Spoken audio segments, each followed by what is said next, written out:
Karina Munoz lives and breathes gymnastics. Like 95% of my life is gymnastics. I wouldn't trade it for the world. It's taught me so many things with discipline, time management, and I think I'm going to carry that over to college, and it's going to help me in my future. The 17-year-old has been training at Head Over Heels Gymnastics in New Jersey since she was 2. Snap your toes. She has dreams to be among the greatest in one of the most physically and mentally demanding sports in the world. So you would consider yourself mentally tough? Yeah. You kind of have to be if you're a gymnast. Like, everything is just all mental. You have to make sure you're in the right mindset because you don't want to get hurt.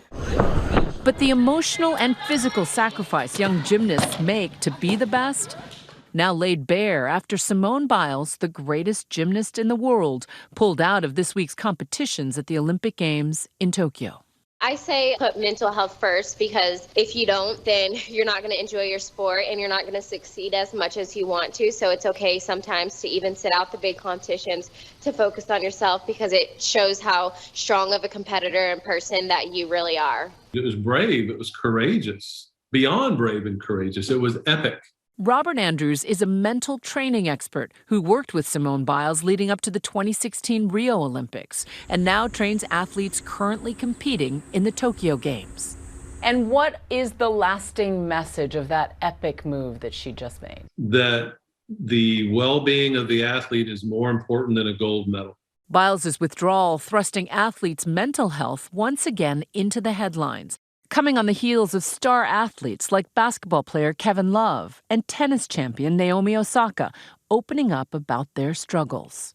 So the bell's been ringing louder and louder and louder, and then Simone just cracked the bell. What kind of message do you think this sends to the little ones across the room? I think that they should look up to Simone and see what she did pulling out of that competition. It took a lot of courage. The young gymnasts here still in awe of their idol. I think it was smart, because I think she needs to focus on her mental health more than the sport. It's not about the medal. It's all about the process and the journey. It's more important to feel safe and be safe.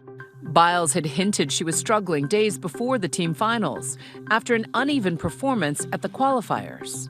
She wrote on Instagram, "I truly do feel like I have the weight of the world on my shoulders at times." The pressure on Simone Biles, it's extraordinary. The most watched athlete here, the best known athlete here, the expectations are so high. Biles says she knew she couldn't go on after getting lost in midair on her vault.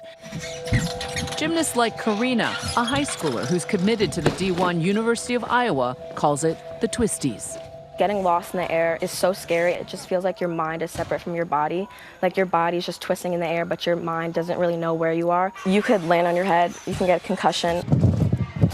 Snap tight, tight. That one. This is the part that has to happen a little. Jason Bauer is the director of Head Over Heels and has been in gymnastics for nearly 3 decades. He says watching Biles, he knew something was wrong.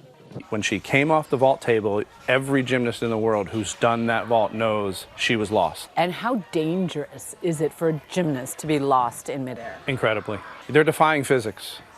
You know, you're going sometimes upwards of 15 feet in the air, moving at high mileage per hour, twisting, flipping, rotating, spatial awareness. All that happens in a split second. After that moment in the air, the superstar confided in her coach. I don't want to do something stupid. After stepping off the floor, her teammate stepped up, winning the silver team medal. But let's also highlight how mentally tough the other girls were to rally and be like, we got this. You know, we're a team, we supported each other. A seismic shift, perhaps, away from the win-at-all-costs culture. In 1996, U.S. Olympic champion Carrie Strug famously vaulting with a badly injured ankle, clinching gold for the women's gymnastics team. Bauer was there in Atlanta. If we could go back and change things, maybe that vault never would have happened. You know, was it the right thing to do? You know, I think in today's culture and world, no.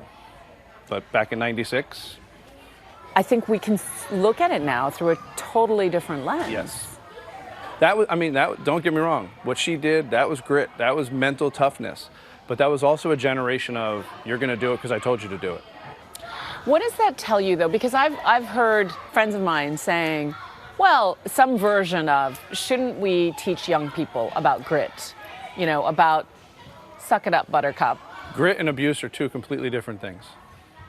Grit is what those other girls did when Simone had to make a decision for herself.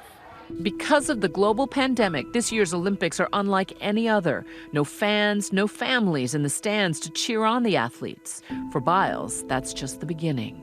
She's a high-profile Black female athlete in a very volatile time racially in our country. And she's been remarkable at the amount of stress that she's been able to handle. But when you throw on the Larry Nassar issues, the catastrophe with that, USAG's disastrous handling of that, she's been so vocal against them.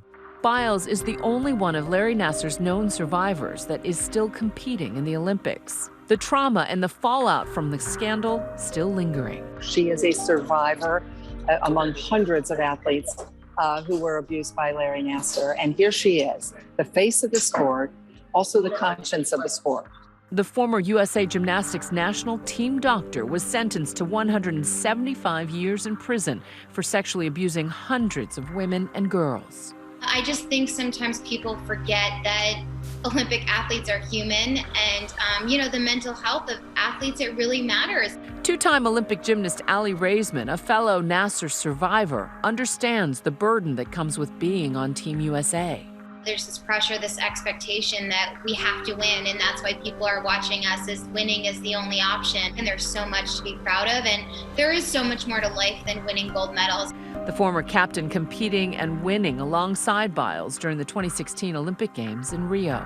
I felt like I had a tremendous amount of pressure, but it's not anywhere close to the pressure that Simone has had on her the last couple of months and the last few years leading up to the games. It's so much. It's the most pressure I've ever seen on a gymnast. Since Biles announced her decision, athletes standing in solidarity with her, like six-time gold medal swimmer Katie Ledecky. We're at the highest level. We have the most eyes on us of anyone in the world right now. The International Olympic Committee also announcing that they'll offer a mental health hotline for athletes who may need it. The situation with Simone Biles, obviously one of the greatest athletes in the world. She had a difficult moment herself, and what she elected to do was stay there. Biles writing on Instagram today, "The outpouring, love, and support I've received has made me realize I'm more than my accomplishments and gymnastics, which I never truly believed before." The gymnast known as the GOAT, the greatest of all time, redefining what a true winner looks like. What to you defines a champion? Most people define champions as those who win medals.